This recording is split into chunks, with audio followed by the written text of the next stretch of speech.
제주도 연안에 흔히 발견되는 줄도화돔이라는 물고기가 있습니다. 이 돔은 부성애가 참 강한 물고기입니다. 암컷이 알을 낳으면 수컷이 그 알을 입속에 이렇게 머금고 부화할 때까지 있습니다. 부화하고 나서도 그냥 끝나는 것이 아니라 치어들을 끝까지 품고 그 치어들이 독립할 때까지 그 수컷 물고기가 입에다 이렇게 머금고 있다는 것입니다. 그런데 이 수정란과 치어들을 입에 머금고 있는 동안에 거의 입을 뻥끗하지 않는데요.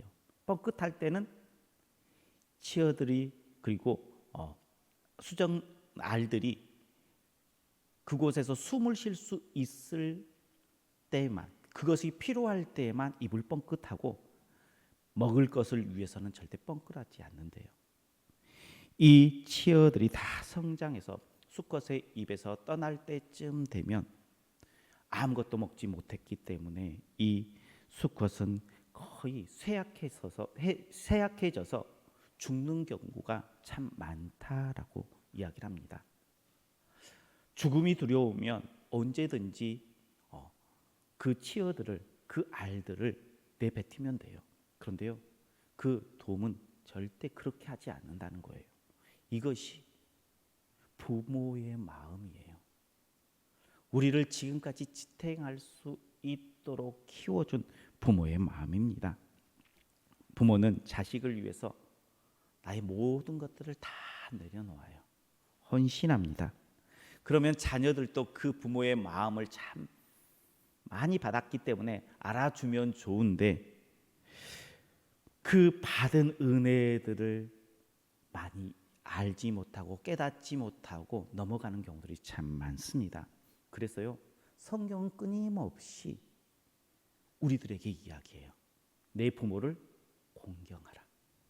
내 부모를 공경하라. 내 부모를 공경하라. 끊임없이 우리에게 이야기하고 있습니다. 그러니 믿음을 가지고 신실한 신앙생활을 하는 사람은요, 이 말씀을 기억하여서 부모를 공경하는 삶을 살아가게 되는 것입니다. 믿음의 사람이요, 부모를 공경하지 않고 내가 신앙생활을 잘한다라고 말할 수 없는 것입니다. 왜 그럴까요? 그것은 부모 공경이 하나님의 명령이기 때문이에요. 하나님의 뜻이기 때문이에요. 우리 옆에 분들과 함께 인사하겠습니다. 부모 공경함이 하나님의 뜻입니다. 부모 공경이요, 하나님의 뜻이에요. 그런데 부모를 공경하는 것 참 쉽지 않습니다. 자식에게 부모 노릇하는 것은요, 어떻게 해서든 해요. 그죠? 그런데 부모에게 자식 노릇은 참 쉽지 않은 것 같아요.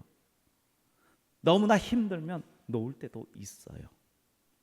그래서 말씀에 자녀를 사랑하라라는 말보다 부모를 공경하라는 말이 더 많이 기록되어져 있는지 모릅니다. 부모 경공은요, 부모의 자녀로서 당연한 도리입니다. 그렇다면 부모 공경함을 어떻게 해야 될까요? 공경은 무엇일까요? 여기서 부모 공경하라는 그 공경은요, 히브리어로 카베드라는 단어를 씁니다. 이 카베드라는 단어는요, 무겁다라는 뜻이 있습니다. 무언가를 중요하게 여길 때, 귀하게 여길 때에, 존경할 때에 쓰는 단어, 바로 이 단어가 카베드라는 거예요. 부모를 공경하라는 것은요, 귀하게 여기고 존귀하게 여기고요, 무겁게 받들어라는 그러한 의미가 담겨 있습니다. 또 이 카베드라는 단어의 두 번째 의미는요, 영광이라는 뜻을 가지고 있다는 것입니다. 가치 있게 여겨라라는 뜻이에요. 부모에게 부모의 가치를 이렇게 판단하라, 그럼 좀 이상한 말처럼 들리지만 부모가요, 우리에게 가치가 높게 평가되고 내 영광임을 고백할 수 있어야 된다는 것입니다. 부모는 자식을 향해서요 영광이다라고 이야기를 해요. 자식이 너무나 잘 되면요 부모의 기쁨되고 영광이다라고 이야기를 해요.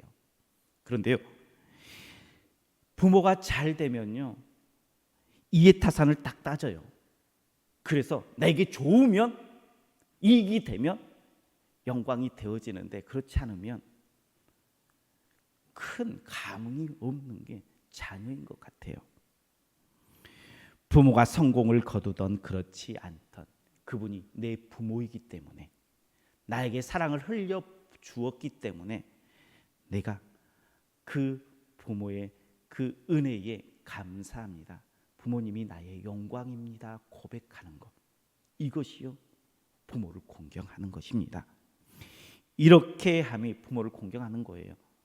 부모를 높이 평가하고 무겁게 내가 부모를 공경하는 것, 받들어 모시는 것, 그리고요 부모님 그 자체로 나의 영광 되어지는 것, 그 마음을 갖는 것이 부모의 공경인데 참 잘 안 돼요. 그럼 어떻게 하면 우리의 전심으로 부모를 공경할 수 있을까요? 어떠한 마음이 우리 가운데 있어야 할까요? 오늘 본문을 통해서 그 은혜를 나눌 때에 하나님의 음성이 우리 성도님들의 심령 가운데에 들려지기를 주의 이름으로 축복합니다. 먼저는 생각의 전환입니다.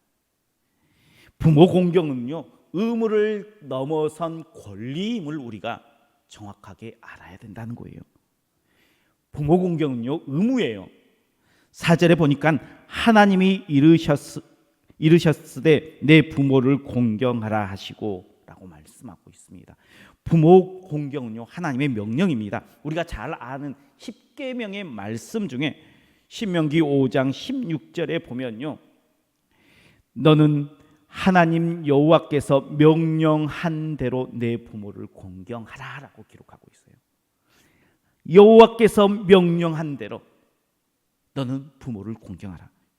부모 공경은요 하나님의 명령입니다. 하나님의 명령은요 지켜도 되고 지키지 않아도 되는 상관없는 것이 아니라 반드시 지켜야 돼요.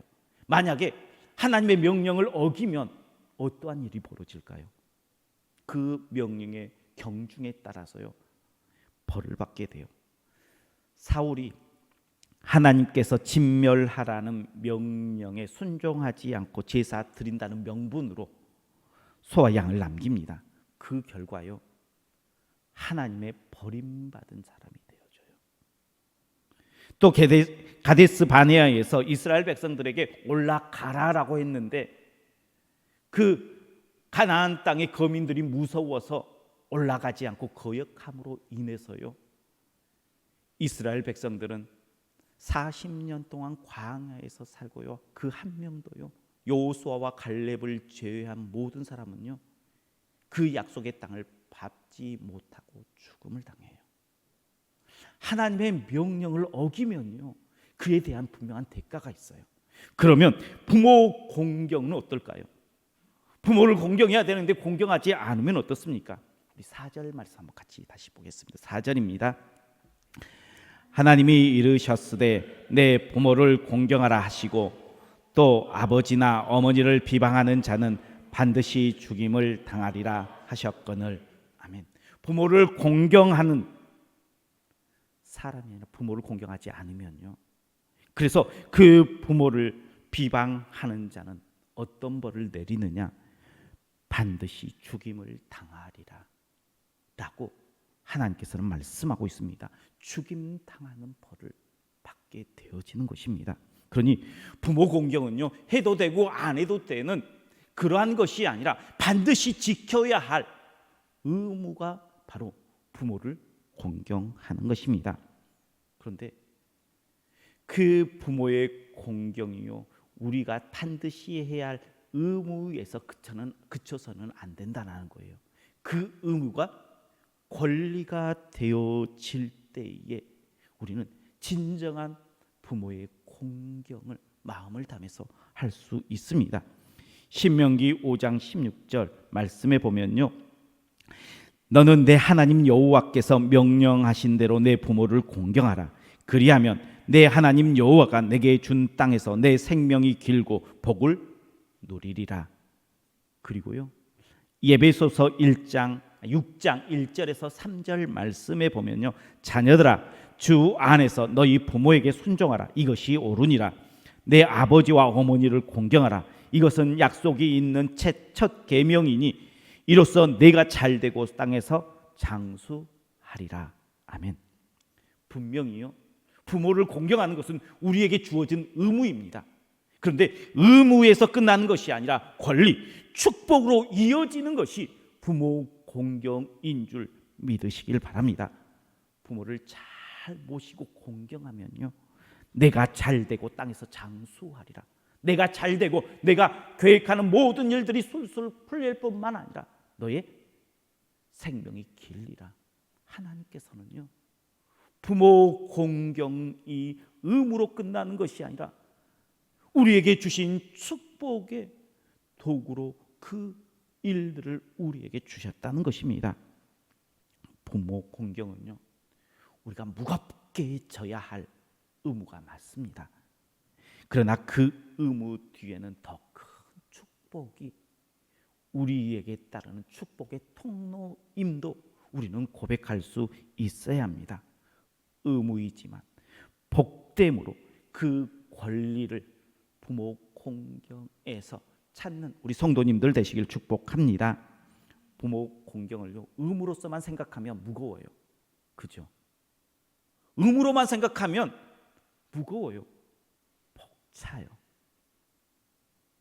그러나 복을 취하는 권리자로 행한다면요, 이제는 그것이 무거운 짐이 아니라 내게 주어진 복덩어리가 되어지는 거예요. 부모 공경을 의무에서 끝내지 마시고 내게 주신 축복의 통로임을, 그래서 부모 공경을 통해서 하나님께서 우리에게 예비해 놓으신 그 모든 복들을 누리며 살아가는 우리 성도님들 되시길 주의 이름으로 축복합니다. 두 번째는 부모 공경은요, 어떤 거로도 핑계될 수 있는 것이 없다는 것입니다. 오늘 본문 말씀 5절과 6절 말씀 같이 보겠습니다. 5절 6절입니다. 너희는 이르되 누구든지 아버지에게나 어머니에게 말하기를 내가 하나님께 드림이 되었다고 하기만 하면 그 부모를 공경할 것이 없다 하여 너희의 전통으로 하나님의 말씀을 폐하는도다. 아멘. 너희의 전통으로 하나님의 계명을 폐한다라고 이야기를 하고 있습니다. 우리가 말하는 그 전통, 이스라엘 백성들이 지금까지 지켜왔던 전통 중에 뭐가 있느냐? 5절에 이야기했던 것을, 아버지와 어머니에게 해야 할 것을, 드려야 할 것을 하나님께 드림으로 내가 다 했다라고 말하는 것. 다시 말하면요, 고르반 제도를 이야기를 합니다. 유대인들에게 장로들이 정한 제도가 있는데 바로 내 소유를 하나님께 바친다라는 그러한 제도입니다. 누구를 줄 것을 대신 하나님께 바친다라는 거예요. 부모에게 줘야 될, 부모를 공양해야 될 것을, 그것을 가지고 하나님께 드린다. 내가 사랑하는 사람 누구에게를 줘야 할 것을 내가 이것을 그들에게 주지 않고 하나님께 드린다, 바친다. 자녀에게 줘야 될 그것을 내가 하나님께 드린다. 이게 바로 고르반이에요. 나의 것은 하나님의 것이니 하나님께 드리는 그 신앙, 멋지잖아요. 그죠? 우리 인생이 어쩌면요, 진정한 고르반, 그러한 것들이 되어져야 돼요. 우리의 마음 가운데에 하나님이 가장 먼저가 되어져야 합니다.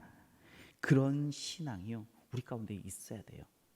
그런데요, 이 고르반 신앙이 잘못 이해되고 잘못 적용되어지면 문제가 되어집니다. 이스라엘 백성들에게 이 고르반 제도가 남용될 때가 있었습니다. 순수한 마음으로 하나님께 드린다라는 것이 아니라 실질적으로 부모를 공경해야 될 재물을 가지고 일단은 고르반으로 하나님 앞에 드린다고 선언합니다. 하나님, 내가 이거 부모님께 드려서 부모를 공양해야 되는데 이것을 하나님께 드립니다라고 선언을 해요. 그러면요, 부모를 공경해야 될 그러한 의무가 사라져요. 그리고 시간이 지나면 소원대로 드려야 되는데 드리지 않고 넘어가는 경우가 많았다는 거예요. 소원은요, 법적 구속력이 없어요. 신앙의 고백이에요. 그러다 보니까 구속력이 없어서 이 맹점을 이용하여서 자녀들이 부모를 공경하는 것을 등한시하여지는 그런 문화가 그들 가운데 자리 잡게 되었습니다. 그렇게 해서 고르반이 잘못 이용되어졌습니다. 그렇다 그러면 고르반하며 부모를 섬기는 것을 하나님께 드리는 것, 그게 하나님의 기쁨 될까요, 안 될까요? 말씀에 부모를 공경할 것이 없다 하여 너희의 전통으로 하나님의 말씀을 폐하는도다. 너희가 고르반 내가 하나님께 드렸다라고, 너희가 천식으로 드리고자 해서 드렸다고 해서 이게 다 된 것이 아니라 부모 공경의 말씀을 너희가 폐하였다라고 이야기하고 있습니다. 우리가 그리고 잘 알고 있는 말씀이 있습니다. 사무엘상 15장 22절의 말씀인데, 사무엘이 이르되 여호와께서 번제와 다른 제물을 그의 목소리 청종하는 것을 좋아하심같이 좋아하시겠나이까? 순종이 제사보다 낫고 듣는 것이 수양의 기름보다 나으니. 아멘. 고르반, 즉 하나님께 드리기 위해서 남겨놓은, 사울이 남겨놓은 게 있어요. 진멸하라라고 했는데 남겨놓은 거 있어요. 이 남겨놓은 이유가 핑계를 뭐라고 돼요? 하나님께 제사 드릴 제물로, 그냥 주기가 너무 아까워서 이것을 하나님께 드리겠다라고 이야기를 했어요. 하나님께 드리면 우리가 봤을 때 괜찮을 것 같아요. 그런데요, 하나님께서는요 뭐라고 이야기하시냐면요, 순종보다, 수량의 기름보다 듣는 것, 순종함이 더 유익하다라는 거예요. 고르반 하면서 내가 하나님께 드렸다라는 그것보다 부모를 공경하라는 그 하나님의 말씀을 붙잡고 부모를 공경하는 것이 더 하나님의 기쁨 되어진다라는 거예요. 그러니 부모 공경은요, 그 어떤 것으로도 핑계 될 수 없다는 거예요. 하나님 핑계 대지 말라는 거예요. 재물 가난하다면 핑계 대지 말라는 거예요. 자식 핑계 대지 말라는 거예요. 부모 공경은요, 당연히 자식으로서 해야 될 본분이면서 하나님께서 우리에게 주신 말씀이에요. 그래서요, 부모를 공경하라라고 말씀하고 있습니다. 믿음의 백성은요, 하나님 앞에서 부모를 공경하는 자야 되어야 됩니다. 그런데 부모를 공경하는데 의무자로서가 아니라 복을 받는 권리자로서 부모를 공경해야 돼요. 그렇게 해서 부모와 자녀의 관계가 회복되어지는 것이 하나님께서 원하는 가정의 모습이에요. 부모와 자식 간에 있어야 할 그 사랑과 있어야 할 그 신뢰가 있을 때에 하나님의 기쁨이 되어집니다. 부모의 참 사랑을 느끼고 행복해질 수 있어요. 그래야 하나님의 사랑도 잘 받아 누릴 수 있어요. 부모의 사랑을 잘 느끼지 못하면요, 하나님의 사랑도요 걸릴 돌이 많이 되어집니다. 그래서요, 부모 사랑, 그 사랑 가운데에요 하나님의 사랑을 느껴야 합니다. 이탈리아 작가로 유명한 지오바니 파파니라는 사람이 있습니다. 그는 원래 무신론자입니다. 반기독교인으로서 교회를 핍박했던 사람입니다. 그런데 그가 난치병에 걸려요. 죽게 되었을 때 그의 어머니가 아들을 살리기 위해서 백방으로 다 뛰어다닙니다. 그래도 아무 소용이 없습니다. 그런데 사람의 살을 이렇게 잘 요리해서 먹으면 나을 수 있다라는 그러한 이야기를 듣게 돼요. 그래서요, 자신의 허벅지 살을 떼어서 이 파파니에게 먹입니다. 그렇게 되더니요, 아들이 병이 호전이 되어집니다. 한 번 떼어서 주고 두 번째 하려고 이렇게 자기의 허벅지 살을 베다가 그만 쓰러져요. 그때서가 이 아들이 그 어머니의 사랑을 알게 돼요. 그리고 통곡을 합니다. 그때의 이 어머니가 이 아들에게 하는 말씀이 이 말씀입니다. 나는 죄 많은 인간이다. 나는 죄인으로 죄인의 살을 아주 조금 내게 주었을 뿐이다.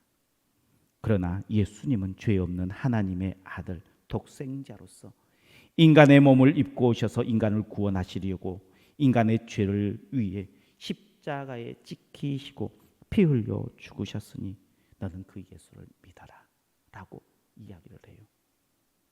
어머니의 그 사랑이요,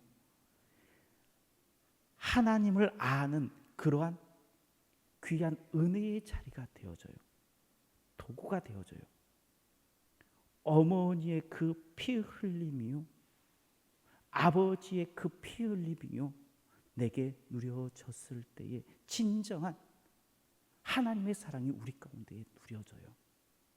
그게 부모와 자식 간에 다시 회복해야 될 관계예요. 그래서요, 하나님께서는 우리에게 부모를 공경하라라고 이야기하고 있어요. 묶였던 것을 풀어라라고 이야기하고 있어요. 그럴 때에 하나님의 사랑이요, 진짜 내 안에 찾아올 수 있게 된다는 사실을 기억하십시오. 그래서 부모의 온전한 사랑을 느끼고 그 사랑 가운데에 다시 하나님의 사랑으로 나아갈 수 있는 우리 성도님들 되시길 주의 이름으로 축복합니다. 가정의 달입니다. 부모를 공경하라라는 그 말은요, 단순히 우리에게 매년 5월 되면 우리에게 주시는 말씀이 아니라 하나님께서 우리에게 축복의 통로로 주신 말씀이에요. 부모를 통해서 하나님의 사랑을 우리에게 깨닫게 하시기 위한 말씀이에요. 부모 공경은 그렇게 하나님께서 우리에게 내가 너를 사랑한다라는 고백의 말씀임을 듣고 그 말씀 가운데에 순종함으로 하나님의 나라를 우리의 가정 가운데에 누리는 그런 귀한 우리 성도님들 그리고 가정, 우리 교회가 되기를 주님의 이름으로 축원합니다.